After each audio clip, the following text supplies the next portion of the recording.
नेता से अपने संगठन के लोगों का दृष्टिकोण क्या है, हमारी नेता का विचार क्या है, हम किस विचार को लेकर के समाज में उतरे हैं, इन सभी विषयों पर आप सबके बीच में चर्चा करना पड़ता है, ताकि इन बातों से प्रभावित होकर के, भाई मान लिया यहाँ 35, 40, 50 लोगों का समूह है, ये अगली गणित में हमको 5 लोग भी हमारी विचारधारा से जुड़ करके खड़े मिले तो निसंदेह हमको हमारी परिश्रम का पारितोषिक माने मेहनताना मिल गया। तो इसी कड़ी में चूंकि कार्यकर्ता की समीक्षा बैठक हम बाद में 4-6 लोग जो पदाधिकारी हैं उनसे कर लेंगे, लेकिन चूंकि एक आम जनमानस का समूह है, ऐसे में कुछ बातें संगठन के बारे में आप सभी से अवश्य करना चाहूँगा। सम्मानित साथियों, किसी साथी ने कहा है कि पराये आंसुओं से आंख को नम कर रहा हूं मैं, भरोसा आजकल खुद पर भी कुछ कम कर रहा हूं मैं, बड़ी मुश्किल से जागी थी जमाने की निगाहों में, उसी उम्मीद के मरने का मातम कर रहा हूं मैं, उसी उम्मीद के मरने का मातम कर रहा हूं। अब ये उम्मीदें कौन थी? ये वो उम्मीदें थी जिसे बाबा साहब अम्बेडकर ने पूरे उम्र की त्याग तपस्या और संघर्ष के बाद हमसे लगाई थी। ये वह उम्मीदें थी जिसे 562 देसी राज्य रजवाड़े रियासतों में बटी हुई भारत देश को एकीकरण करके सरदार वल्लभ भाई पटेल ने अखंड भारत का निर्माण किया था। ये वही उम्मीदें थी जिसे पेरियार ईबी रामास्वामी नायकर ने हमसे लगाई थी, ललाई प्रसाद यादव ने हमसे लगाई थी, जगदेव प्रसाद कुशवाहा ने हमसे लगाई थी, महात्मा कबीर ने हमसे उम्मीदें जगाई थी, महात्मा बुद्ध ने हमसे उम्मीदें जगाई थी, संत रविदास ने हमसे उम्मीदें जगाई थी। तमाम महापुरुषों ने पिछड़े समाज के, अनुसूचित समाज के, आदिवासी समाज के, अल्पसंख्यक समाज के या सामान्य बिरादरी के भी वह महापुरुष जिन्होंने सर्वसाधारण के हित में काम किया और हमसे एक उम्मीद लगाई थी, आज हम सभी ने उन सभी की उम्मीदों में पट्टा लगाया है। देश आजाद हुआ, आजादी की लड़ाई में हमारी प्राथमिकता अलग थी, क्योंकि जब अंग्रेजी निहुराइन तो जाति नाई देखिन, सबका निहुराइन, कोड़ा चलाइन तो सब पर चलाइन, तब हम बाभन ठाकुर नाई रहन, तब हम सूद और अगड़ा नाई रहन, तब हम मुसलमान और हिंदू नाई रहन, तब हम भारतीय रहन। लेकिन जब देश आजाद हुआ, आज 78 नहीं 79 वर्ष बीत गया, अब आज हम हिंदू मुसलमान में ऐसे बट गए हैं। बड़ा विचित्र बात है कि 5 साल जो हमारा पड़ोसी हमको इंसान नजर आता है, चुना हुआ आते ही हिंदू है मुसलमान नजर आता है। ये समझने की जरूरत है। किसी साथी ने कहा है कि मैं तुम्हें अपने वसूलों की अहद देता हूं, मुझे मजहब के तराजू में न तौला जाए, मैंने इंसान बने रहने की कसम खाई है, मुझे हिंदू या मुसलमान न समझा जाए। तो फिरका परस्ती के चक्कर में, हिंदू मुसलमान के चक्कर में, अगड़े पिछड़े के चक्कर में, बाभन सूद के चक्कर में हमने अपनी असली लड़ाई को ही खो दिया है। तमाम महापुरुषों ने देश जब आजाद कराया था तब ये सोचकर नहीं कि हम तो आजादी दे दी है, अब आजाद भारत में आजादी से चलना, आजादी से बोलना, अपने मन का पहनना, अपने तरीके से काम करना, लेकिन इस देश को आगे बढ़ाना हम कहाँ हैं? आज पड़ोसी का बाल नोचने के चक्कर में पूरी पूंजी लगा दे रहे हैं। ठीक, आज अन्नू प्रसाद जी ज्यादा नाराज रहे, 2 शब्द हमें कह के चला गए, ठीक है भैया तू मोटाई जाओ, अब शब्द कह के हम मैं अगले रास्ता तक जाएगा, तू से बाजब तो हमारी ट्रेन छूट जाएगी। ये कोई नई विधा नहीं है। किसी ने कहा ना कि ये दुनिया का बेहद पुराना चलन है, पड़ोसी पड़ोसी से रखता जलन है, लेकिन जलन करने वालों जलन को मिटा दो, जलन की आदत बड़ी बदचलन है। तो हम उलझ गए, हमने अपने तमाम महापुरुषों की उम्मीदों में बट्टा लगाया है। और यकीनन अगर आज बाबा साहब अम्बेडकर मान लिया कहीं रूह होती है, आत्मा होती है, तो उनकी आत्मा रो रही होगी, भटक रही होगी। क्या मेरे भारत देश के मूल निवासी समाज के लोगों, तमाम तकलीफ, तमाम दुश्वारी, तमाम परेशानी, तमाम यातनाएं, तमाम संघर्ष सहकर हमने इसीलिए देश का अपना संविधान, अपना निशान, अपना विधान दिया था कि झंडा तोप के तू सब आपस में कटो मरो। वर्ण व्यवस्था बनाई गई, जाति व्यवस्था बनाई गई, 6,743 जातियों में हम बट गए, इंसान नहीं रहे। सछूत भयो, अछूत भयो, फिर धीरे धीरे शुद्ध भयो, मजे मजे 6,743 जातियों में आप बटे हैं। लेकिन टोटल मिलाएंगे तो क्या है आपकी असली जाति क्या है? ये पौधा है ना, तो पौधा है, चाहे जिस वैरायटी का हो। पशु पक्षी है, पशु है, पक्षी है, चाहे जिस वैरायटी के हो। तो मानव है ना, पहले हम मानव हैं, इंसान हैं, उसके बाद हिंदू या मुसलमान है, तमाम चीजें हैं। तो यहां हमने अपने महापुरुषों के उम्मीदों में बट्टा लगाया। देश आजाद हुआ, व्यवस्थाएं आगे बढ़ी, तमाम राजनीतिक पार्टियां बनी, कांग्रेस बनी, बाद में भारतीय जनता पार्टी बनी, जिसकी मूल पार्टी जनसंघ थी। फिरका परस्ती राजनीतिक लोगों का जरूरत था। अगर वो गुट में न बांटे, पार्टी में न बांटे, जाति में न बांटे, मजहब में न बांटे, तो उनका काम नहीं बनेगा। हमको आपको तो सोचने की आवश्यकता है, हमारे काम की बात कौन कर रहा है। हम कहते यदि हमारा कोई अनुसूचित समाज का, दलित समाज का, चमार बिरादरी का, खटिक बिरादरी का, पासी बिरादरी का हमारे बीच में चलता फिरता नेता है और हमारे हक हकूक की बात करता है, हमारे लिए लड़ाई लड़ता है, भैया जाति लेके क्या करे का है, उसको आगे बढ़ाइए, उसकी ताकत बढ़ाइए, उसकी हिम्मत बढ़ाइए। हमारे लिए लड़ाई लड़ रहा है।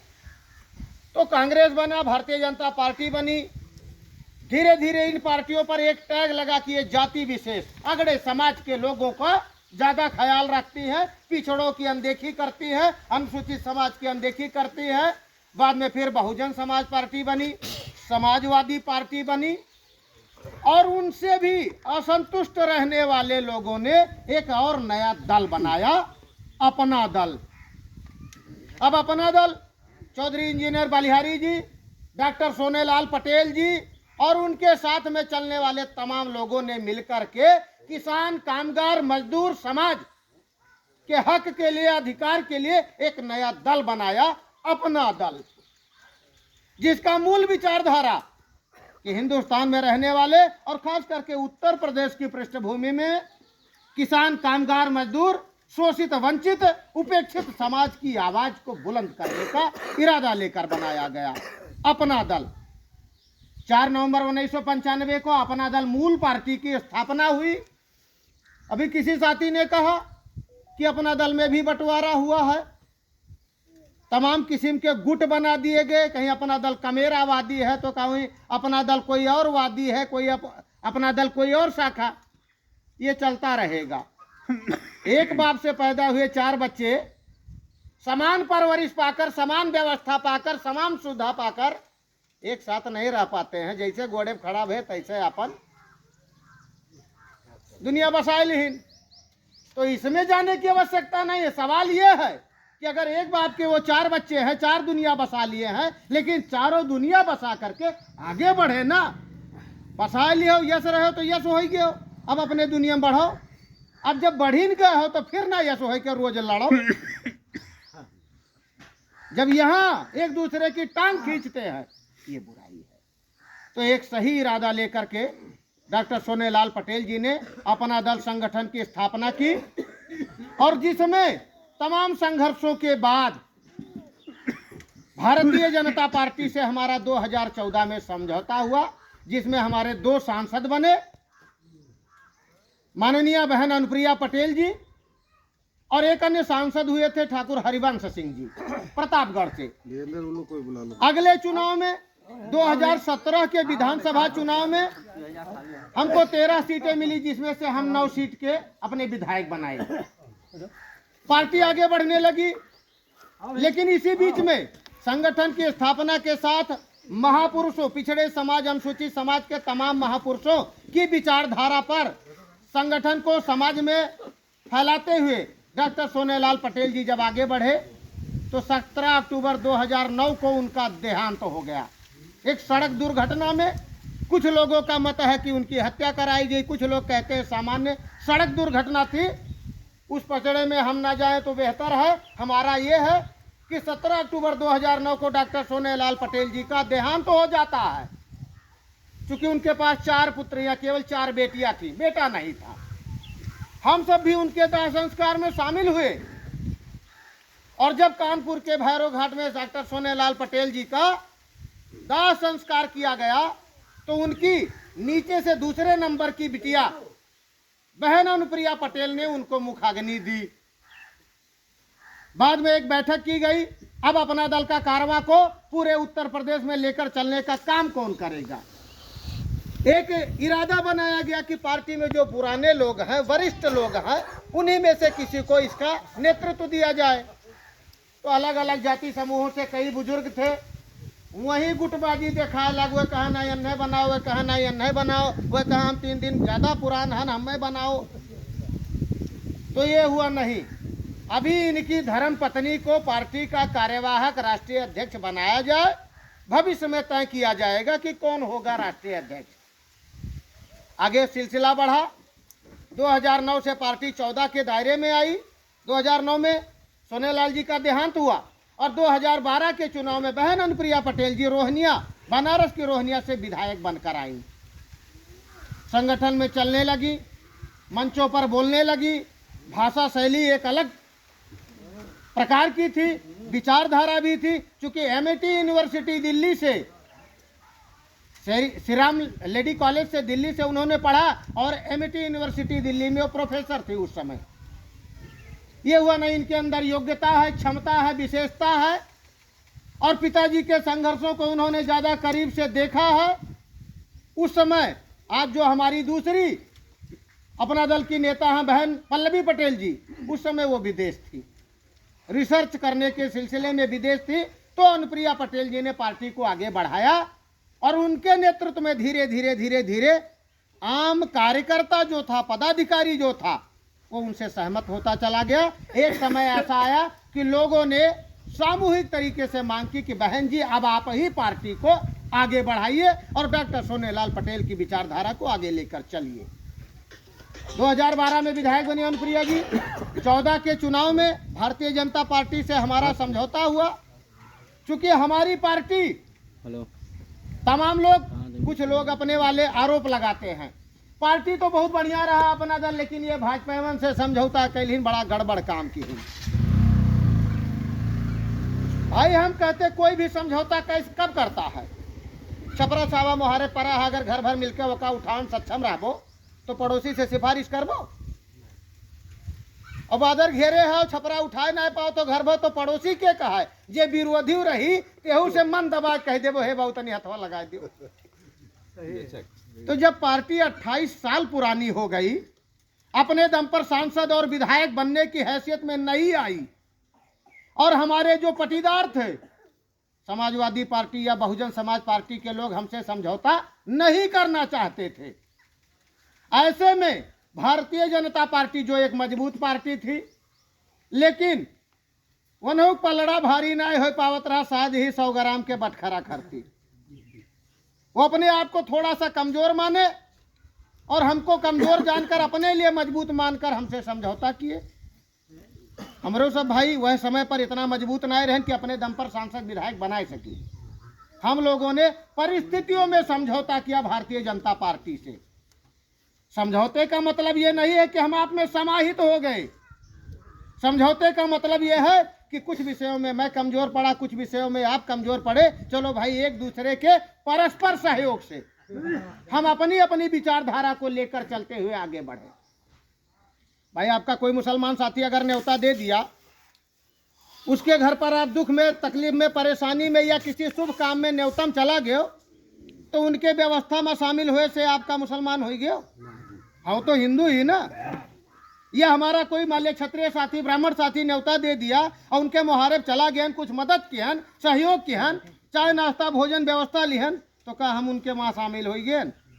मैं अपनी शर्तों पर उनके सहयोग में जुटा, उसी प्रकार से अपना दल पार्टी संगठन 2014, 17, 19, 22 और 24, 17, 19, 22, 24 4 चुनाव हम भारतीय जनता पार्टी के सहयोग में चल रहे हैं, लेकिन अपनी शर्तों पर, अपनी विचारधारा के साथ और अपने संगठन में जो हमारे बनाने वाले, संगठन बनाने वाले महापुरुष थे, उनकी विचारधारा लेकर चलते हुए आज हमारी बहन, नेता बहन अनुप्रिया पटेल जी, जो कि अपना दल की राष्ट्रीय अध्यक्ष हैं, अभी भैया ने कहा कि YouTube पर जाइए, बहन अनुप्रिया पटेल जी को सर्च कीजिए, लोकसभा की सांसद हैं, भारत सरकार में रसायन एवं उर्वरक मंत्री हैं, स्वास्थ्य एवं परिवार कल्याण मंत्री हैं, 4 विभाग के मिनिस्टर हैं, दर्जा प्राप्त मंत्री हैं, लेकिन भारतीय जनता पार्टी के साथ चलते हुए भी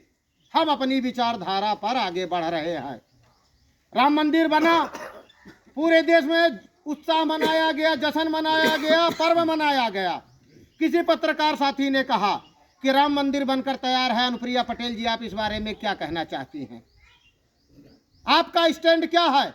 बहन अनुप्रिया पटेल ने बहुत सपाट शब्दों में कहा कि हम धर्म और मजहब की राजनीति नहीं करते हैं, हम विकास की राजनीति करते हैं, समाज सुधार की राजनीति करते हैं और पिछड़े, दलित, वंचित, उपेक्षित वर्गों के हित की बात करते हैं। मंदिर बना वो अलग विषय है, हमसे हमारे एजेंडे के बारे में पूछिए। आज तक हमारी नेता ने कोई धर्म पर विवादित बयान दिया हो, आप लोग बताएंगे? हमारा एजेंडा वही है, आप कुछ अच्छा कर रहे हैं हम आपका साथ देंगे, आप कुछ बुरा कर रहे हैं हम तुरंत आपका विरोध करेंगे। भारतीय जनता पार्टी के साथ बने रहते हुए भी, और बहुत छोटी सी संख्या है हमारी, 403 विधायक है उत्तर प्रदेश में, और वहां से हम 13 है, तो हम लगभग 740 सांसद हैं देश में, उसमें से हमारी 21 सांसद हैं। फिर भी अगर उनके साथ बने रहते हुए हम अपनी विचारधारा पर टिके हैं, मामूली चीज नहीं है, और ये आप सबके ताकत के दम पर है। अभी एक भर्ती निकाली गई थी लगभग पिछले 1.5-2 वर्ष पहले, लेखपालों की भर्ती में भारतीय जनता पार्टी ने पिछड़ों का पूरा रिजर्वेशन खारिज कर दिया। बहन अनुप्रिया पटेल जी ने सड़क से लेकर सदन तक मजबूती से उठाया, अंत में सरकार को उस भर्ती को निरस्त करना पड़ा। अभी 69,000 शिक्षक भर्ती में जब सरकार ने पिछड़ों का रिजर्वेशन का ख्याल नहीं रखा, ध्यान नहीं रखा, या पिछड़ों का रिजर्वेशन लागू नहीं किया, बहन अनुप्रिया पटेल जी ने पूरा साल अपने हर मंच, हर फोरम पर मजबूती से उसका विरोध किया, उठाया। बात सुप्रीम कोर्ट में जाकर के लंबित है, लेकिन सरकार ने उसको माना कि हाँ यहाँ चूक हुई है। लगभग 18,000 कुछ सीटें थी जो हमारा रिजर्वेशन था, उसको उन्होंने अवहेलना की। तो कहने का मतलब कि हम अपना दल वाले भारतीय जनता पार्टी के साथ हैं, उनके अच्छे कामों में उनका सहयोग करते हैं, उनकी ताकत बढ़ाते हैं, लेकिन अगर वो कुछ गलत करते हैं तो हम टोकने की भी क्षमता रखते हैं, क्योंकि हम सहयोगी हैं। हम सहयोगी हैं, और सहयोगी तो निक्के काम में मदद करी। बहुत सही है तो भैया कोनो गलत काम करे जाओ, अकारण बिना मतलब झगड़ा करो, बवाल करो, तो वहाँ तो सहयोगी तो और मदद करे ना। तो हम अपनी शर्तों पर, अपनी विचारधारा पर भारतीय जनता पार्टी के साथ तब तक बने रहेंगे जब तक आप लोग हमको मजबूती दे करके, हमारी ताकत को बढ़ा करके इस लायक ना बना दो कि हम अपने दम पर अपने विधायक और सांसद बना सकें। जिन किसी साथियों को लगता हो कि भारतीय जनता पार्टी का हमारा समझौता बेमेल समझौता है, तो आज भी जब बहुजन समाज पार्टी के लोग, समाजवादी पार्टी के लोग, जिनकी हमारी विचारधारा लगभग बराबरी की है, वे अगर हमें पटीदार मान के हमसे दूर भागत हैं, तो भाई हमको किसी का सहारा लेना है। तो ये तो रही बात समझौते में आने की, पार्टी संगठन चलाने की। अब रही बात अपना दल। आप सभी उपस्थित लोग हैं, अपना दल संगठन की विचारधारा को जाने। विचारधारा मैंने कहा ना कि हम किसान, कामगार, मजदूर समाज की लड़ाई लड़ते हैं, हम उपेक्षित, वंचित, शोषित समाज की लड़ाई लड़ते हैं, पिछड़ों के साथ, अल्पसंख्यक समाज के साथ, अनुसूचित समाज के साथ, आदिवासी समाज के साथ कहीं अहित होता है तो हम उनकी लड़ाई लड़ते हैं। अब इसका सबूत देखिए, आज अभी भैया ने बताया 13 विधायक है अपना दल के, हमें 17 सीट मिला रहा, जिसमें से हम 13 जीत कर आए। लेकिन अब काम की चीज देखिए, अगर अपना दल पार्टी संगठन पर कोई आरोप लगाता है, जैसे कि चौराहों पर चलिए, बाजारों में चलिए, खास करके अगड़े समाज में जब हम लोग जाते हैं तो भैया कुर्मी पार्टी हुए अपना दल, तो भैया ये तो हुई केवल आपको भटकाने की बात। समाजवादी पार्टी का आधारभूत वोट बैंक यादव समाज है तो का खाली अहिरक पार्टी हुए। बहुजन समाज पार्टी का आधार वोट बैंक अनुसूचित समाज है, दलित समाज, तो का खाली चमारेक पार्टी हुए। हिंदुस्तान में संविधान की एक ऐसी व्यवस्था है, कोई भी राजनीतिक पार्टी केवल एक जाति के सहारे आगे नहीं बढ़ेगी, भले वो किसी एक को थोड़ा ज्यादा बढ़ावा दिए बाकी का कम दिए। तो अपना दल संगठन हमारा, चूंकि हमारी राष्ट्रीय अध्यक्ष बहन अनुप्रिया पटेल कुर्मी समाज से हैं, इसका मतलब ही नहीं कि पार्टी कुर्मी की पार्टी है। किसी भी जाति बिरादरी, किसी भी समाज का व्यक्ति जो मजबूती से हमारे साथ खड़ा हो और अपना प्रदर्शन दे, मेहनत करे, परिश्रम करे, हम उसे उचित सम्मान और उचित स्थान ना दें, तब हमारी बुराई होनी चाहिए। अब आप बताएं, 13 विधायक की बात अभी आई, 13 विधायक में से 6 विधायक हमारे कुर्मी समाज के हैं, 3 विधायक हमारे अनुसूचित यानी दलित समाज से है, 1 विधायक रिंकी कोल 96 मिर्जापुर से आदिवासी समाज की है यानी अनुसूचित जनजाति समाज से है। अब 1 विधायक हमारे अवनीश चंद द्विवेदी जी मानिकपुर चित्रकूट से ब्राह्मण समाज के हैं। तो 1 विधायक हमारे शफीक अहमद अंसारी रामपुर की, वही आजम खान वाले रामपुर के स्वार सीट से शफीक अहमद अंसारी है। तो 13 सीटिया में 1 मुस्लिम, 1 ब्राह्मण, 1 आदिवासी, 3 अनुसूचित जाति, 6 कुर्मी जाति, जिसमें से भी 5 कुर्मी हैं और 1 सोनार हैं। सिद्धार्थ नगर की सोहरतगढ़ सीट से विनय वर्मा स्वर्णकार। तो भैया हमने सभी जातियों का प्रतिनिधित्व दिया ना। जिस संख्या में लोग हमसे जुड़े थे, जिस संख्या में हमारे साथ मेहनत परिश्रम कर रहे थे, उसी संख्या में हमने उनको हक भी दिया।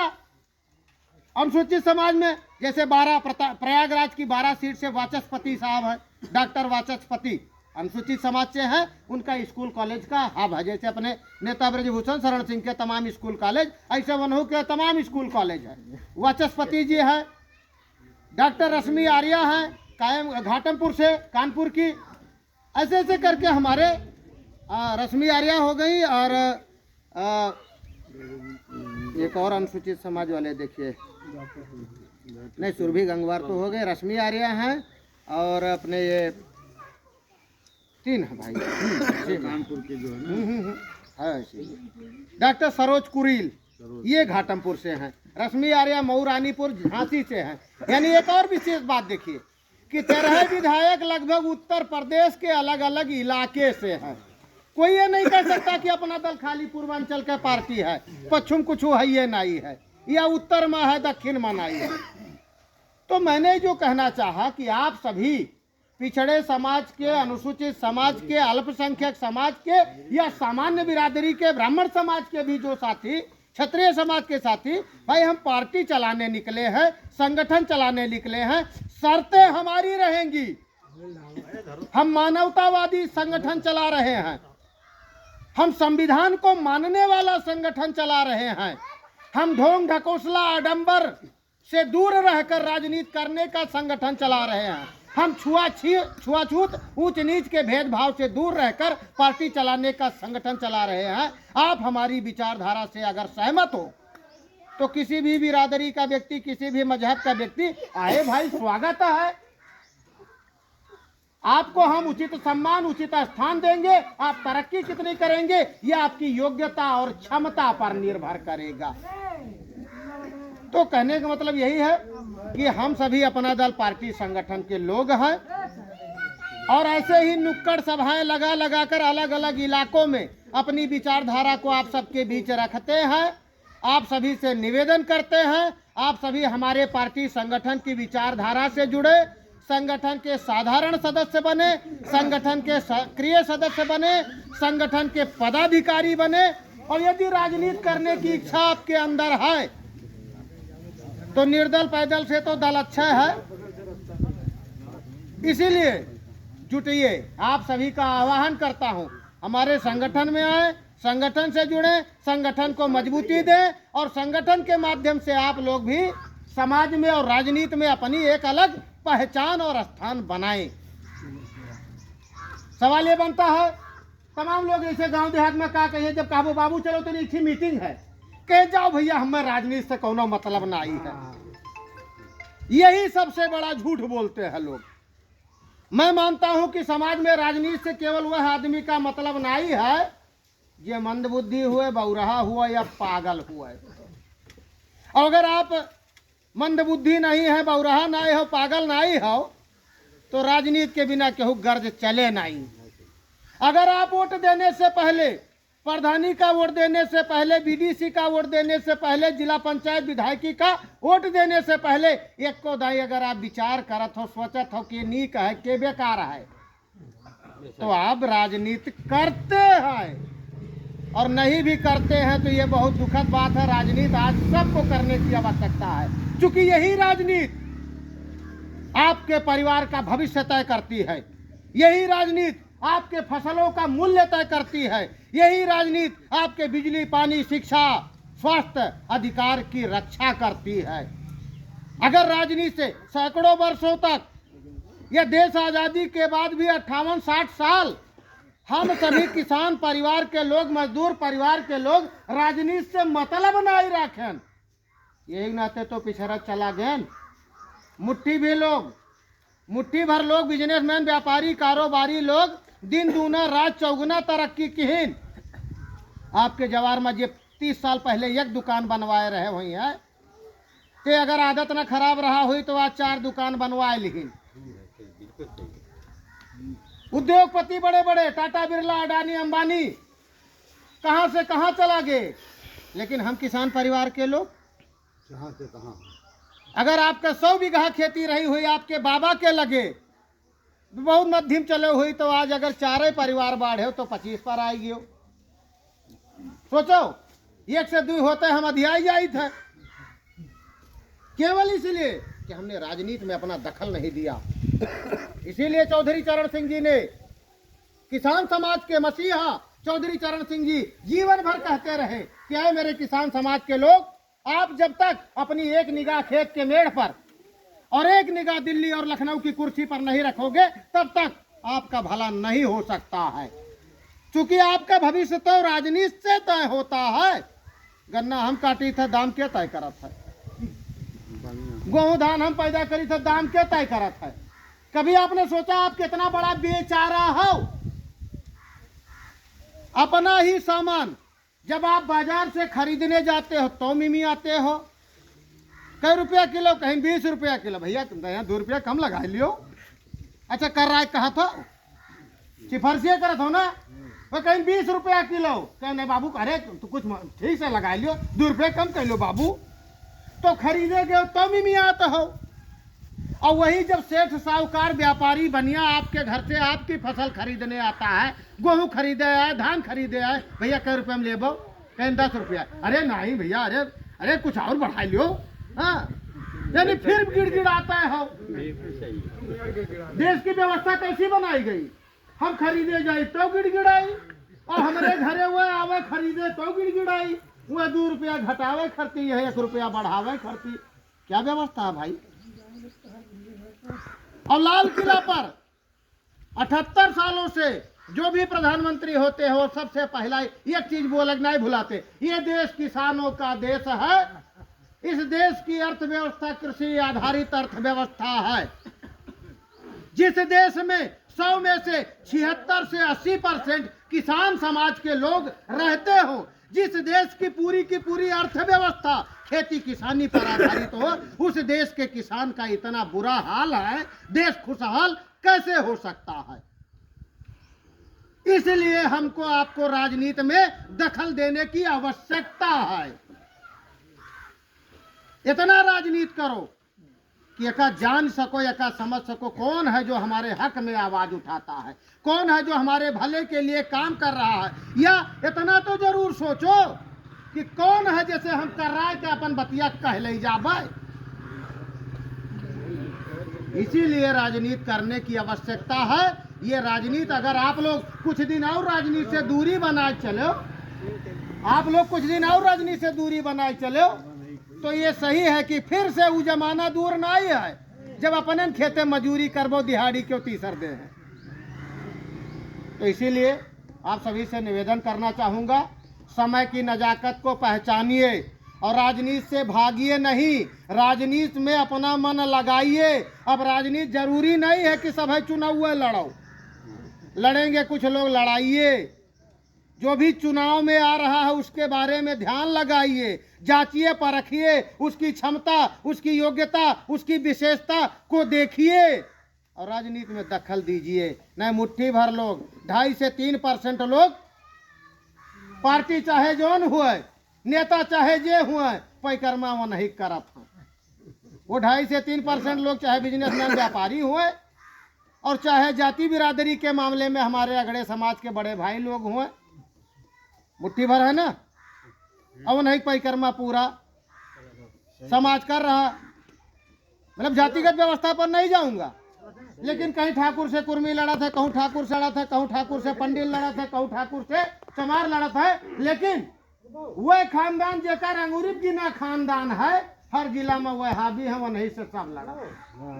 और हमारे गोंडा में और गजब का लीला है, वह खाली ठाकुर से ठाकुर लड़ा था, चुनाव भर पेल के लड़ा था, वकरे बाद 5 साल माल काटा था। ठाकुर ब्रजभूषण शरण सिंह, ठाकुर कीर्तिवर्धन सिंह और एक जने ठाकुर तो भगवान का प्यारा हो गया, भगवान उनकी आत्मा शांति दिए, ठाकुर पंडित सिंह फुटबॉल बनाकर पूरे जिले को खेल रहे हैं। हम सब नेता से ऋषियानंद तो मंत्री चाहते चला गए, मंत्री ऋषियानंद राजम चला गया, राजा से ऋषियानंद नेतम चला गया, वही तिकड़ी बाज है। तो संख्या हमारी ज्यादा है, पिछड़े समाज की, अनुसूचित समाज की, अल्पसंख्यक समाज की, या दूसरे भाषा में कहे किसान कामगार मजदूर समाज की, शोषित वंचित उपेक्षित समाज की संख्या हमारी ज्यादा है और आज पीढ़ी दर पीढ़ी वही करत है। इसको समझने की आवश्यकता है। और आप सभी से यही निवेदन है, आप लोग अपना दल संगठन से जुड़िए, उसके साधारण सदस्य बनिए, सक्रिय सदस्य बनिए, और जो चलने और घूमने लायक हैं या जिनका राजनीति में मन लगता है वो संगठन के पदाधिकारी बनिए। आइए 2 कदम हम सब मिलकर के साथ चले, इसी में हम सभी का भला होगा। बहुत ज़्यादा कुछ न कहते हुए आप लोग अपना बड़ा कीमती समय निकाल के बीच में बैठा है, एक लिए ढेर सारा धन्यवाद, आभार ज्ञापित करते हुए और एक बार पुनः आप सभी को अभिवादन करते हुए, प्रणाम करते हुए अपनी वाणी को विराम देना चाहूँगा। जय हिंद, जय भारत, नमो बुद्धाय।